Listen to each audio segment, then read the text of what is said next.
Oh, hey, it's me, Stevi, back with another episode of Absolutely Arms. This time it is Pincha or forearm stand. And before you're like, first of all, what's Absolutely Arms? What's Pincha? Well, if you're like, what's Absolutely Arms? Where have you been? Because I've been doing so many of these. They are mini flows with a micro warm up and workshop. The workshop's optional, where we base it off of an arm, wrist, and shoulder heavy flow that also uses the legs. And if you need more breakdown of this flow, it's available in Absolutely Arms number 1, where we go through a variety of modifications and changes and things that you can do to explore what works in your body. We then take that and tinker with the flow, almost like our Spicy Sun A program, just a different class, just a different base flow. And we target it towards specific things, mostly arm balances and inversions, because hey, we're doing arm heavy stuff here. So that's what's happening here. Pincha, forearm stand. You don't have to actually do pincha or forearm stand. The things that we're doing have lots of components of forearm stand and finding balance there, hopping, stepping, but you don't actually have to do it. You can watch the micro workshop and just observe, know that the work that you're doing in this class is also just helpful for things like shoulder and arm loading. We'll be doing a little less wrist heavy stuff since there is pincha, but there is some wrist work here just for some of the transitions. But it's great for things like building shoulder stability, for forearm plank, or some of the transitions there. And even just giving your wrist a little bit of a break while still loading the upper body. We'll also be playing with, of course, leg strength and movement of the hips, finding ourselves in crunchier positions, because for a lot of people, forearm stand feels squishy. And it is, especially dependent on our anatomy. So kind of getting used to that, this crowded space, and how can we make it work for us so that it becomes less surprising as we actually go into the forearm stand itself. As far as props go, I always recommend a blanket or a towel. I have my really dense, nice Aloha mat, so I don't worry about that for forearm stand or being down on my shins and knees, but we will spend some time on our forearms, shins, and knees. You don't want something super squishy, because really squishy means not particularly stable, which can be fun for a challenge, but not necessarily what we're looking for today. I also like to have blocks handy. We won't really be using the blocks for this specific class like we do in some of the arm balance, Absolutely Arms. However, it's nice to have them available to tinker with, to play with. Any props that you like to have on hand are great. Gather whatever you'd like, and I will meet you on your mat. This practice is brought to you by Aloha Yoga, a cork-powered mat and accessory company with a focus on enhanced grip for confident and creative movement. No towel, no problem. Aloha offers the ability to move freely without fear of slipping, even in your sweatiest practice, all while embracing artistic expression through their unique mat designs. Check out the video caption for a link to view their products, or visit our Grow Together page to learn more about why Authentic Movements continues to choose Aloha. Okie dokie artichokes. Get started today on your shins. So again, this is based off a base flow, and if at any point during the flow, this is a micro warm-up, but if any time in the flow you're like, wow, I need more time to break this down, go back to Absolutely Arms 1.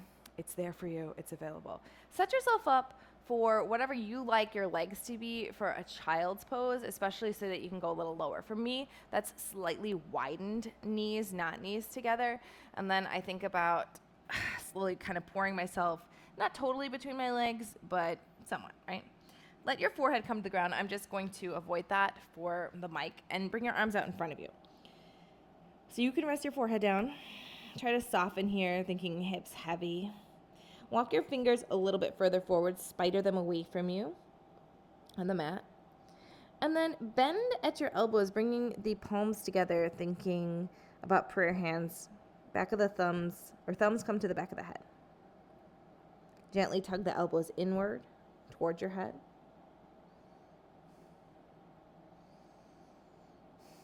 Now, if you were to push down with your forehead and your left elbow, could you hover the right elbow off the floor? Trying to keep the shoulders basically even, just trying to get a little hover or lightness through the right elbow. Switch it out. Push through the right elbow and the forehead. Hover through the left. I only do this if it feels okay on your neck. Release. Right elbow. You can also do it with the head hovering like I am. And then it's just about the elbows. Left elbow lifts. Right elbow lifts. Left elbow lifts. Right elbow lifts. Nice. Relax. Soften.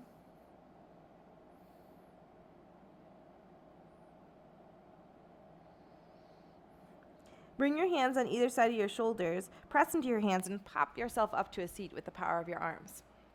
Now, thinking about long spine, so we talk a lot about this in Absolute Arms, this connection between the ribs and the pelvis. Can you lengthen your tailbone, draw the lower ribs back, and then think about now you have a board or a rod, whatever you want to picture, going from the top of your head out through your tailbone, right? Or out through the very tip of your tucked under coccyx, your tailbone, right? So we have this, and we're going to hinge at the hips as we move forward and back.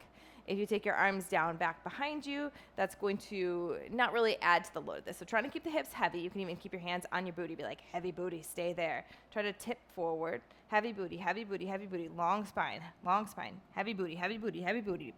And then at some point come back up. And you might notice it might be harder to come up. It might be harder to go down slowly. If you're like, that is easy peasy. Take one arm, reach, and you can either press the palm to the ceiling or just kind of have the arm here. Now notice if you have a tendency to kind of open up there, zipper back in and slowly lower. Hips heavy, hips heavy, hips heavy, hips heavy. Try to touch your forehead before the arm, or maybe not even touch the arm at all. Can you keep your hips heavy as you come back up? And if you're like, okay, let's try the other side, go for it. You can try the other side. What can you also do? Both arms up. It's going to be a really long load lever. Resist the urge to kind of scissor out. Pull it all back together. Keep the hips heavy, and slow lower, slow lower, slow lower, slow lower. Can you get your forehead down first before the arms? Maybe hovering the arms. You can even take them to prayer position as you pull yourself back up. We call this grown-ups pose. Go down again, hinging at the hip. Ugh. Lift back up. Hinging at the hip. Ugh. Lift back up. One more time like that, whatever that looks like in your body. Coming back up. Whew. Okay. Starting to get a little bit warm here. Downward facing dog. Take a moment to kind of step it out. Wiggle. You just bent your knees for a while. It might feel nice to kind of straighten into both knees. All right, the first thing we do in our flow is kind of these chaturanga pull-throughs. We'll be changing it up a little bit this round, though. And I do still think a slightly smaller downward-facing dog is helpful. That same long line from your top of your head out through your pelvis. Grip with the fingers, small bend in the elbows back behind you, bend in the knees. Pull through with the long spine, keeping the bent arms. Now pause here. Put your right forearm down, your left forearm down. Pick up your right hand and your left hand. Still bent arms, press back. Ew. So we're adding in kind of a lower down to forearm plank, but trying to keep bent arms the whole time. So again, bent knees, bent arms. Pull through, long spine, little chaturanga, lower down, forearm plank. Pick up. Chaturanga, push back. Pull through again. Chaturanga, lower down, lift up. Ugh. Push back. Let's do one more like that. Pull through chaturanga, lower down, lift up, push back. Nice. Right leg lifts. Bend the knee, open the hip. Taking circles. Lower the left forearm down. Elbow somewhat behind the wrist. Press firmly through that left forearm. Press the elbow down and away from self here.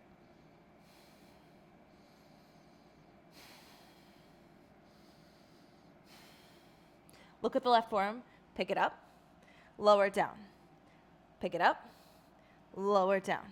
Pick it up. Now, you can keep the knee open or closed. What would it take to lower both forearms, trying to be slow and controlled about it, and lift them back up?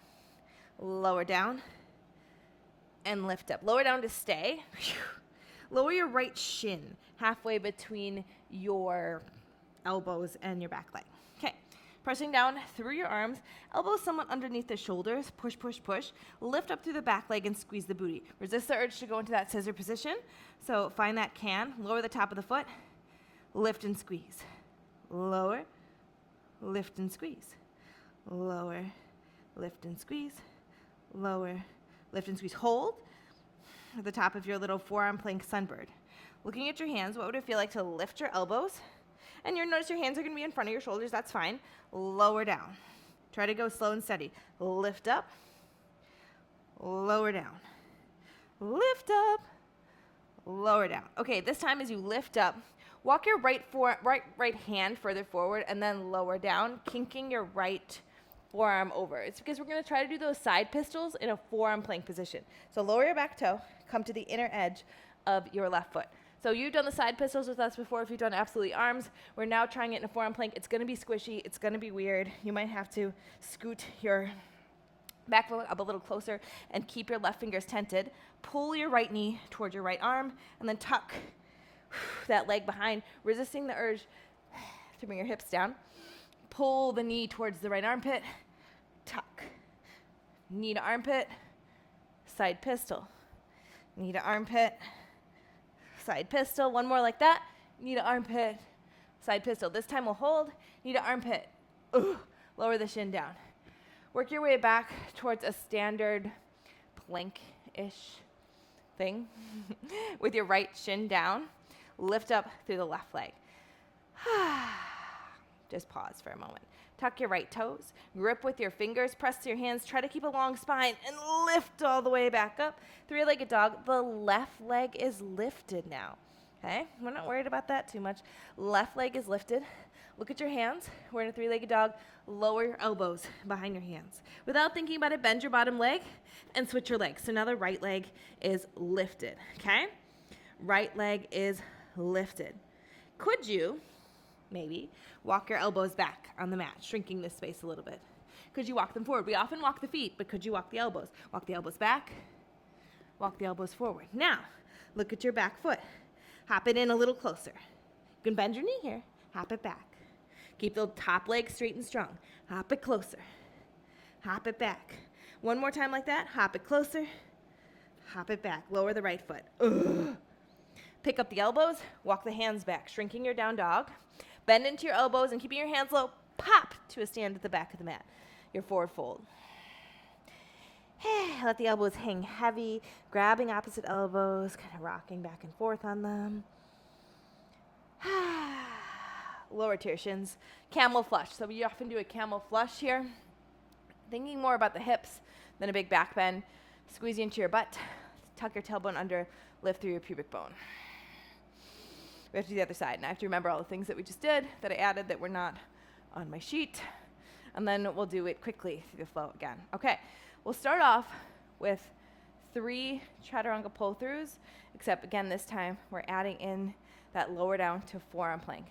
Now again, try not to cheat yourself. The goal is that we keep a bend in the arms. It doesn't have to be a big bend. You're not looking for like that 90-degree chaturanga arm. It can be a small bend and you still probably feel it. So, downward facing dog. Small down dog. Bend your elbows, bend your knees. Pull through chaturanga. Lower your left forearm, right. Pick up your hands, keeping the chaturanga. Press back down to facing dog. Pull through chaturanga. Lower left forearm, right. Pick up the hands, chaturanga. Down dog. Last time. Pull through. Left forearm, right hand. Hands, hands. Downward facing dog. Lift the left knee, bend the leg, open the hip. Take some circles. Look at your right arm, lower your right forearm.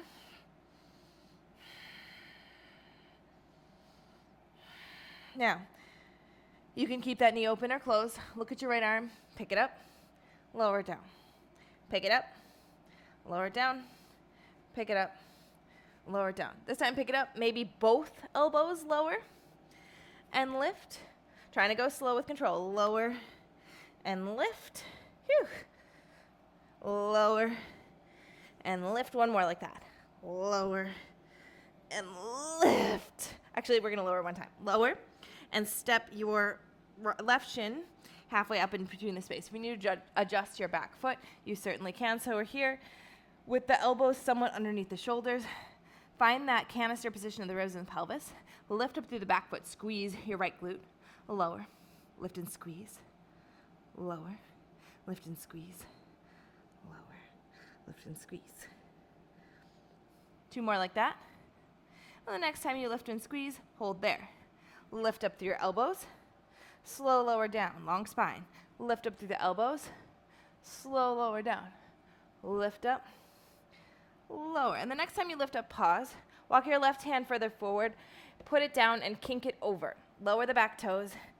come to the inner edge of the foot. Here's our side pistols from this weird forearm plank position. You can keep your right fingers down for balance and adjust your back foot in.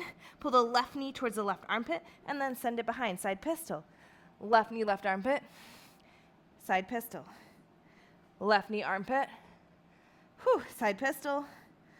Left knee, armpit, side pistol again. Left knee, armpit, side pistol, and then we'll go left knee, armpit to hold. Forearm plank, pick it up. Regular plank, lower your shin down. Just pause here, resting for a moment. Lift up through your right leg. Tuck your left toes. Find your rib and pelvis position. Grip with your fingers. Lift up, three-legged dog. Look up at your hands and lower your forearms. Without thinking about it too much, bend your bottom leg and switch. Okay, could you walk your elbows back and then forward? Walk your elbows back and then forward. Now think about your bottom leg. Can you bend it and hop it forward and hop it back? It does the work. Hop it forward and hop it back. One more time. Hop it forward and hop it back. Phew, lower through your back leg, lift up through your elbows, shrink your down dog, and pop to a fold. At the back of your mat, grabbing opposite elbows, rock back and forth.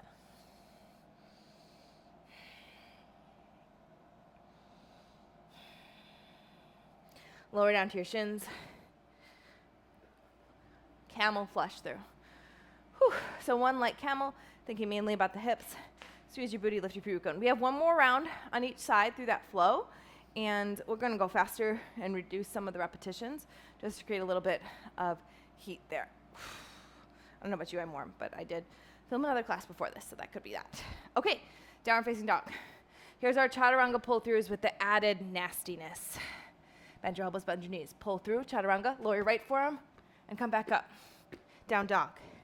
Chaturanga, pull through, lower the forearm, back up, downward dog. Pull through, forearms, chaturanga, down dog. Phew.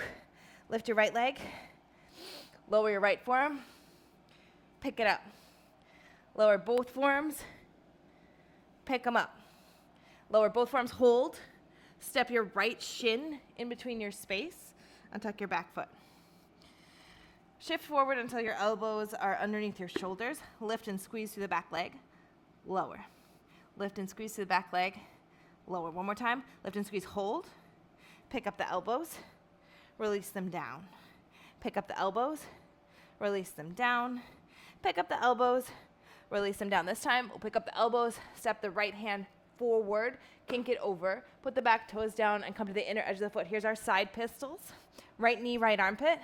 And send it behind. It's squishy, I know. Right knee, right armpit, send it behind. Right knee, right armpit, send it behind. Hold this time, right knee, right armpit.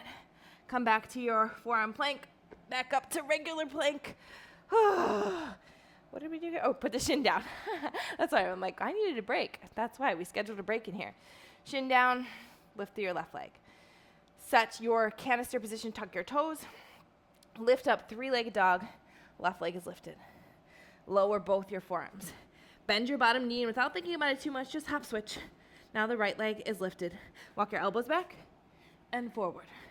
Hop your foot forward and back. Lower through your back foot. Lift up your elbows, shrink your down dog, and pop to a fold at the back of your mat. Lower the shins. Camel rinse. One more time. Last side. Okay, down dog. We got 3 of those nasty, updated chaturanga pull-throughs. Bend your elbows, bend your knees. Pull through, left forearm down, and come up. Chaturanga, down dog. Pull through, forearms, chaturanga, down dog. Pull through, forearms, chaturanga, down dog. Left leg is lifted. Lower through your right forearm? Yeah, your right forearm. And pick it up. Lower through both forearms. And pick it up. Lower again. Step your left shin halfway up. Adjust your back foot, adjust your arms. Right leg lifts and squeeze your booty. Lower. Lift and squeeze the booty, keep the canister position. Lower. Lift and squeeze your booty. Lower. Lift and squeeze, hold. pick up through your elbows, lower. Pick up through your elbows, lower. Again, pick up through your elbows, lower. This time as you pick up through your elbows, left arm comes forward and kinks over. Back toes down, inner edge of the foot down. Use your right hand to help you. Left knee to left tricep, and then side pistol. Left knee to tricep, side pistol. Left knee to tricep, side pistol. This time we'll hold. Left knee to tricep, forearm plank. Put your shin down. Come up onto your hands. Lift your right leg. Tuck your left toes. Lift your low ribs from the floor. Lift up. Three-legged dog. Lower through your elbows. Hop switch. Bend into your bottom knee without thinking about it. Switch your legs. Walk your elbows back and forward. Hop your foot up and back. Lower your back foot. Lift your elbows. Shrink your down dog. Bend your elbows and pop to a fold at the back of the mat. Lower through your chins. Okay, so Pincha, forearm stand. First of all, there's a lot of long workshops on this, with more coming. Pincha is the last arm balance, well, the last inversion that I learned, and I actually started to feel comfortable with Pincha after handstand pressing. So after being able to float my feet up from the floor, I finally started to feel comfortable with forearm stand.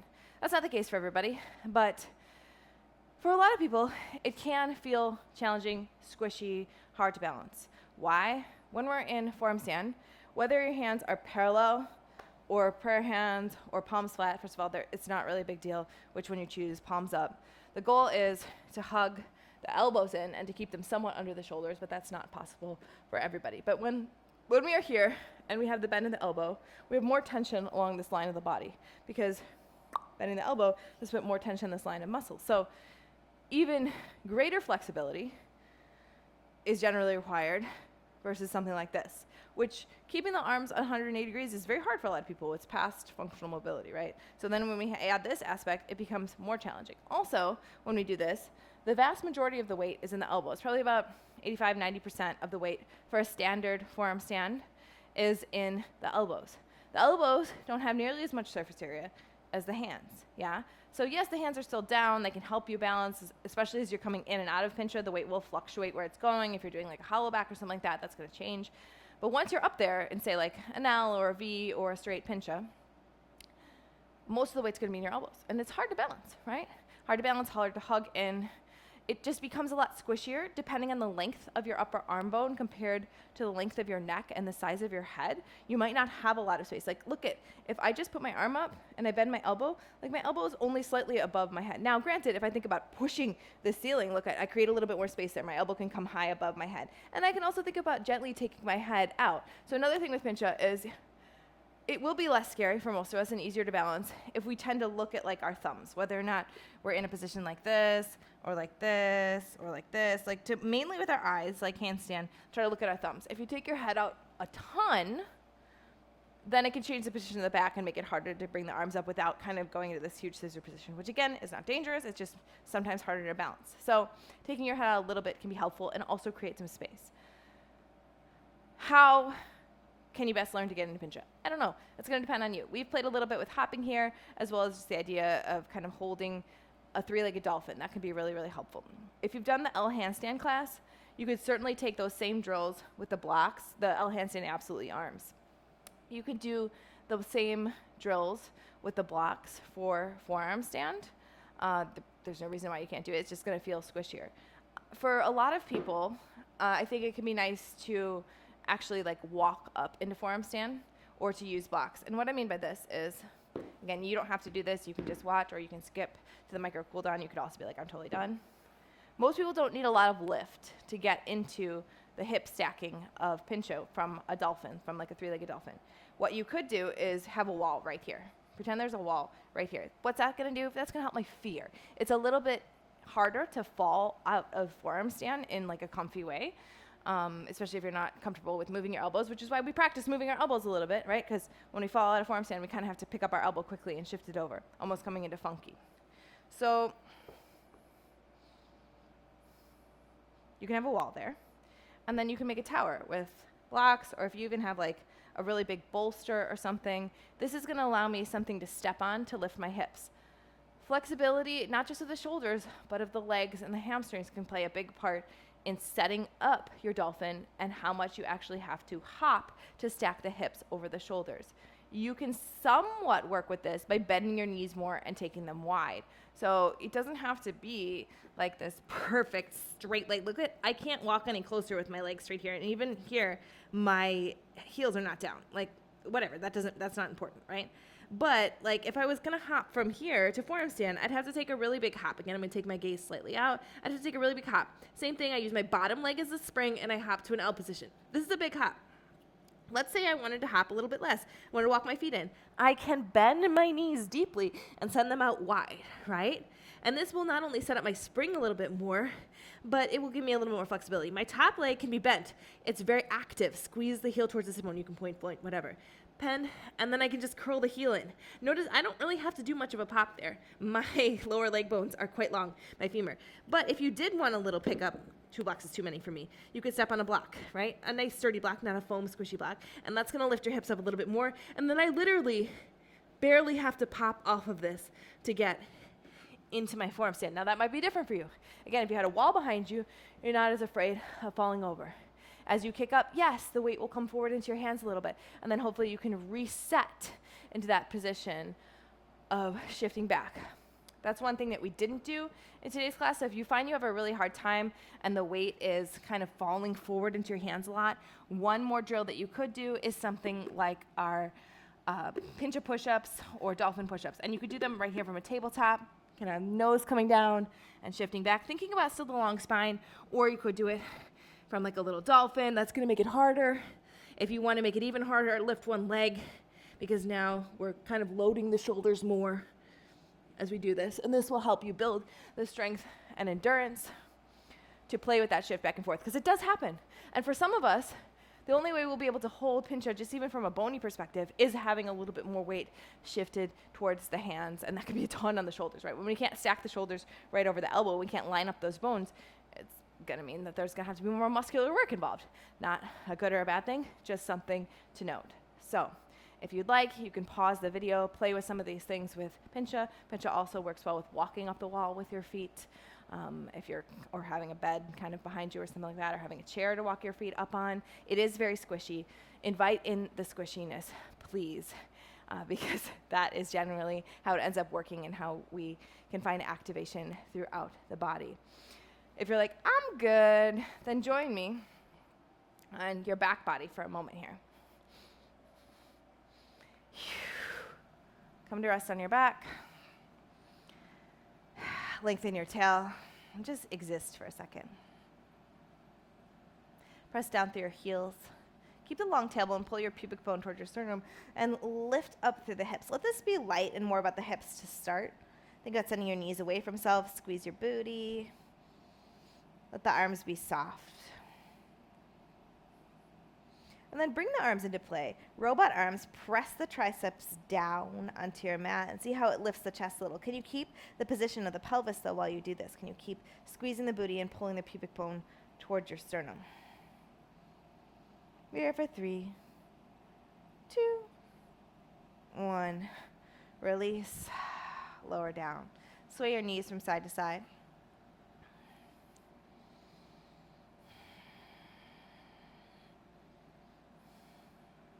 The next time the knees fall over towards the left, leave them there. I personally like to roll a little bit more to the left and stack the knees on top of each other. And then I think about making a rainbow with my arms. So I stack my right shoulder on my left, put my right hand on top, and then big rainbow open. As I keep the knees and the arm heavy, I just stretch and reach across my body. Move the blocks and close the rainbow. Keep the knees heavy, stretch and reach, close the body. One more time like that. Stretch and reach. Close. Let's take it over to the other side. If you're drawing these rainbows with me, the left arm reaches up and over. Keep the knees heavy. It might touch the floor, it might not. Close the rainbow.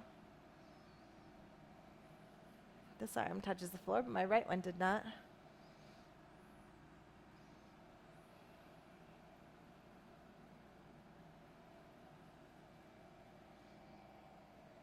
Next time you close the book, bring your knees back towards the midline. And let them knock inwards while your feet are wide. You're welcome to stay here as long as you'd like. I often say that forearm stand takes even more tinkering than handstand just because it's crunchier, squishier, and can be more complex based on anatomy. It also may be that you have the perfect anatomy for it, and it's the easiest thing you have to balance it. And you won't know until you try and play if that's something that interests you. But there is a lot of crossover.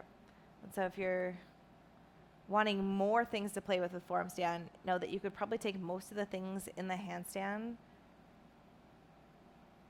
category and work them towards forearm stand. That being said, if you look up forearm stand or Pincha, there are about 5 or 6 dedicated classes towards it as well. Again, thank you so much for being here. Stay as long as you'd like, and I'll see you again soon.